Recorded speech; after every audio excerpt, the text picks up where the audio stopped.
naman ako nakita kasi dito kulay red na logo.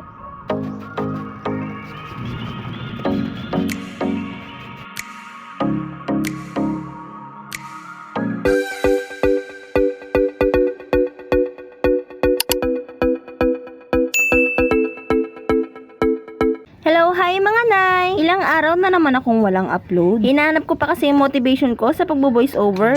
Ewan ko ba kasi doon masyadong lakwatsera, lagi na lang lagalag, lagi na lang akong iniiwanan. And since meron akong mga bagong followers, kailangan ko nga mag-upload ng mga panibagong video. Anyway, as usual, bilang nanay, maaga na naman nga tayong nagising. Wala pa rin nga akong trabaho nung araw na to. Kaya naman yung magiging trabaho, yung mga gawaing bahay. At nung magising nga ako, ginising ko na nga rin si Kuya Vil para magkapag-igib siya ng kanyang panligo. At katulad nga ng palagi kong ginagawa tuwing umaga, magsasaing tapos mag-iinit ng tubig. Una ko nga munang isinalang yung sinaing sa may butane. Pero dahil medyo alanganin na nga yung kanyang laman, nagparikit na rin ako sa kahoy. Doon nga ako nag-init ng tubig para panglagay sa panligo ni Kuya Vil dahil alam ko na maya-maya mauubos nga yung laman ng butane. And since wala nga akong trabaho for today's video, hindi nga namin ma-priority yung butane. Buti na nga lang at naandito na si Bossing at meron na nga kaming tagapangahon. Malaking bagay rin talaga na naandito na nga yung trabaho ni Bossing sa malapit dahil magkasama nga kami at magkatulong sa gawaing bahay. Hindi katulad dun palaging nasa dayo yung kanyang trabaho ay talaga naman yung sakit ng katawan, walang paglagyan. Tapos, ang masisti doon, pagod ka na nga sa gabi, wala ka pang katabi. Huy, ang arte. Kaya pala ngayon, kahit napagod ka sa work, pag uwi mo ng bahay, palaban ka pa din. Sana all. Hala, hindi. Anyway, balik tayo sa video. Nung nakapagsalang ako ng mainit na tubig, hinaharangan nga namin dito sa may harap dahil diretso nga dito yung hangin. At hindi nga ako nagkamali at maya-maya lang din naubos nga yung laman ng butane at isinalang ko na nga rin agad dito yung sinaing. Naggatong na lang din ako sa kabila kasi kailangan nga ni Kuya Vil ng mainit na tubig para sa kanyang panligo.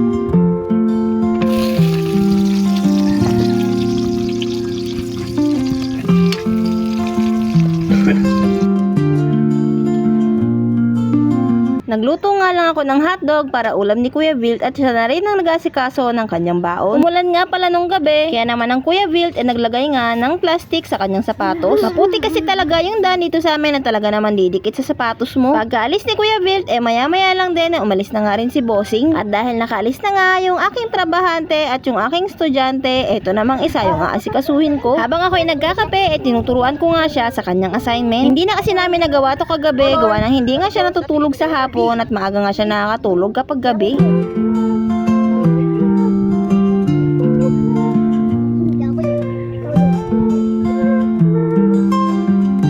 Wala naman ako nakita kasi dito kulay red na logo. Mama, tulong ko daw. Bakit tinulayan niya ng ganyan? Pag-stilix doon sa dinosauran, magtatago tayo?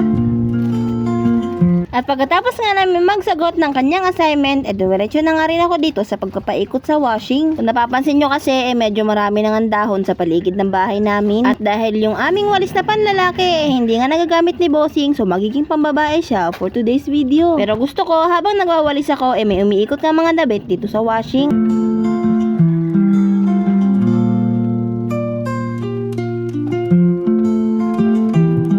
At dahil paminsan-minsan nga lang sumpungin ng sipag sa pagwawalis, wag nyo pong kokontrahin. Baka mamaya hindi pa matapos.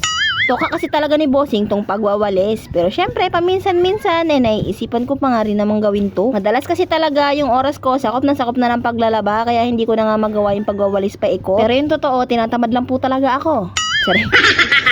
Sa lawak ba naman ng wawalisan mo, talaga naman naabutin ka ng kalahating araw, ewan ko na lang pag hindi ka tamarin. Kaya naman, sinasabi ko sa'yo, pag hawak ko ang walis, huwag mo kong kokontrahin. Huwag mong sasabihin na, aba, himala, nagwalis ka yata. Kasi once na sinabi mo yan, ura-ura na bibitawan ko talaga yung walis, wala akong pake sa'yo. Aba, paminsan-minsan mo na nga lang ako makita, sisitahin mo pa ako, sisirain mo pa yung moment ko Saring lang.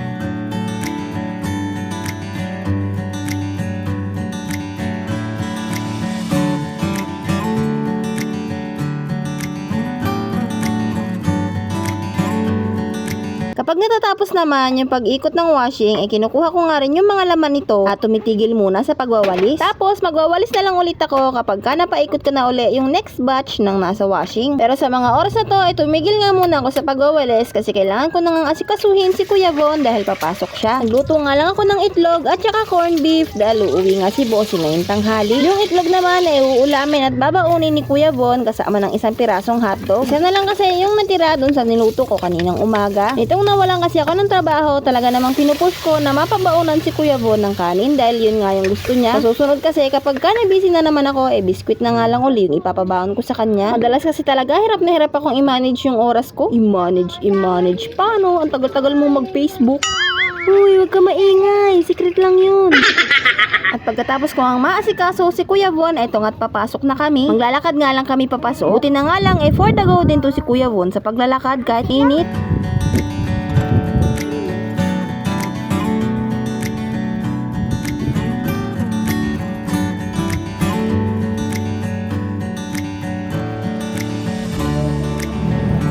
Ay, si Kuya ay At habang naglalakad nga kami, nakasalubong na namin si Kuya Vilt dahil nag-chat yung teacher nila na half day nga lang sila ngayong araw. At syempre naman din, habang naglalakad kami, meron nga nagsakay sa amin na tricycle. Palagi nga akong isinasakay ng tricycle driver na to kapag nakikita niya ako na naglalakad. Minsan nga ako na lang ang tumatanggi kasi nakakahiya eh. Pero salamat po sa palaging pagpapasakay sa amin kahit papano hindi na kami mapapagod sa paglalakad. At dahil nakasakay nga kami sa tricycle, maya-maya lang din nandito na kami sa school.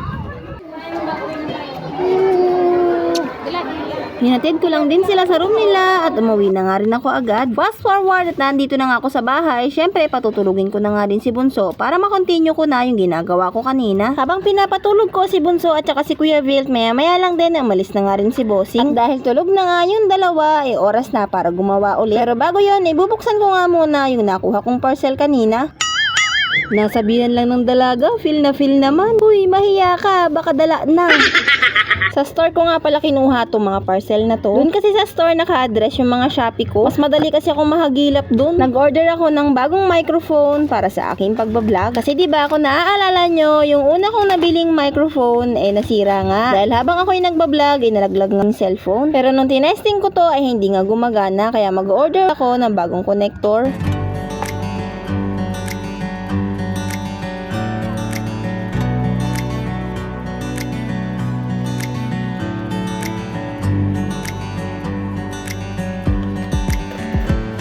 Kung naaalala nyo sa last vlog ko, di ba naglagay ako ng wallpaper sticker? Pero 2 piraso lang yun dahil sinubukan ko lang nga kung maganda. Kaya ngayon nag-order uli ako ng 3 para lalagyan ko na nga yung kabuuan. Pero alam ko kulang pa to kaya naman dadagdagan ko na lang uli pag nag-extra ko. Pagkatapos mag-unboxing, syempre diretso na naman tayo sa labahan. Kailangan makatapos kahit paunti-unti kasi syempre tatambak na naman to.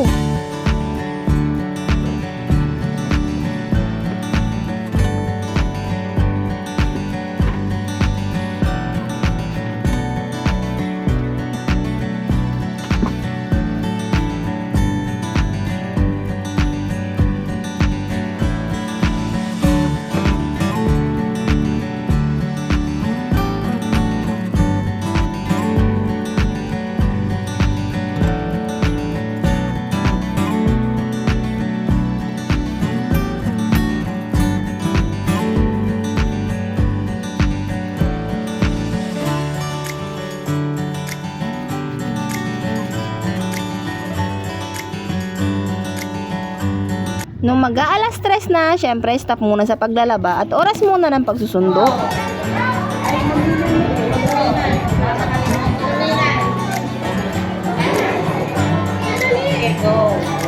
Sino pa po?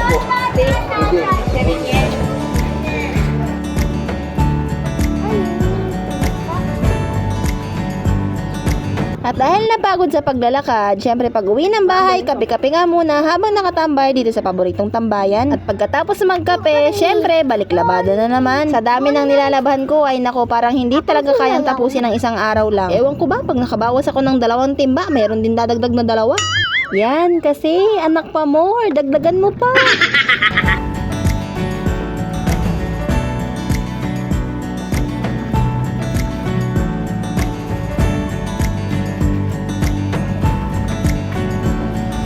Maya-maya lang din, ayan, naisipan ko nga munang tumayo sa labada at tinuloy ko muna tong pagwawalis. Baka mamaya kasi sabihin ni bossing na umpisahan ko ay hindi ko naman kayang tapusin. Total naman nga, naumpisahan ko na, paninindigan ko na nga to. Habang nagwawalis naman ako, si Kuya Wilk naman ay nag-igib ng kanyang panghugas ng plato. Naubos ko na kasi yung tubig, gawa ng naglalaba nga ako, kaya naman nag-igib na nga lang siya ng kanyang panghugas dahil magkakaroon pa lang kami ng tubig kapag dumating na si bossing.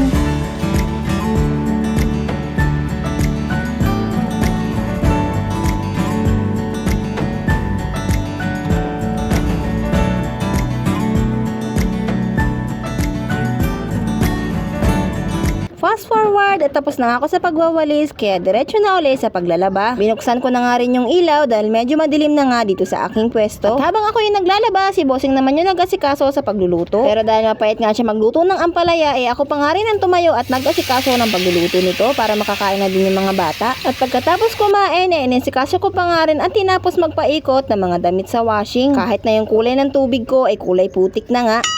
At nung makaramdam ako ng pagod at ako'y nakapaglinis na, nagbanlaw nga lang ako ng gagamiting uniform ng dalawang estudyante ko bukas. Pati na rin yung gagamitin ni bossing na long sleeves niya sa kanyang trabaho. Hindi na nga ako nakapagbanlaw dahil gabi na. Iniisip ko na baka pag nagbanlaw pa ako ngayong gabi, mahamugan na naman nga ako at magkakasakit na naman. Anyway, maraming salamat sa iyo kung nakaabot ka sa part na to ng video ko. Kahit na medyo matagal akong walang upload, nagtiyaga pa rin kayong manood ng aking video. At dito ko na nga po muna tinatapos tong video na to. Hanggang sa susunod na video po. Thank you for watching.